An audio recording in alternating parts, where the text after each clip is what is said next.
In today's video, I'm going to teach you how to change language in Affinity Designer. By the end, you'll know exactly where the language setting lives, how to switch it confidently, and what to expect after you make the change. First, open the Affinity Designer app and make sure it's the active window. If you already have a document open, that's fine. You don't need to close anything to follow along. The important thing is that the application menu at the top is showing Affinity Designer's options, so the next steps are available. Look toward the top left of the screen and click Edit. This is the menu where you'll find many global options for the app. If you're on Windows, Edit is exactly what you'll use. If you're on Mac OS, the option you need is typically under the application menu at the very top of the screen, labeled with the app's name. In that case, you'll choose Preferences or Settings from that menu.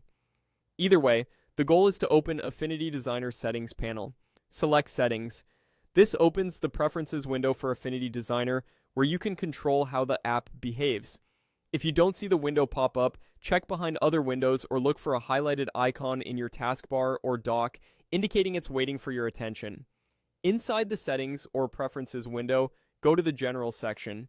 General is where Affinity Designer groups common, app-wide options, including interface and language controls. If there are multiple categories listed on the left, click General to bring its options into view. Scroll down within General until you find the language setting. You'll see a drop-down or selector listing the available languages. Choose the language you want the app's interface to use. This affects menus, dialogues, and tool labels. After selecting, the app may prompt you to restart so the change can fully apply. If you aren't prompted but don't see the new language immediately, simply close and reopen Affinity Designer to refresh the interface. Once the app restarts, confirm the menus and panels are now displayed in your chosen language.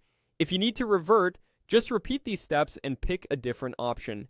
Keep in mind this setting changes the interface language only. It won't alter the contents of your existing documents. If you don't see your preferred language, make sure you're running the latest version of Affinity Designer, as language availability can improve with updates.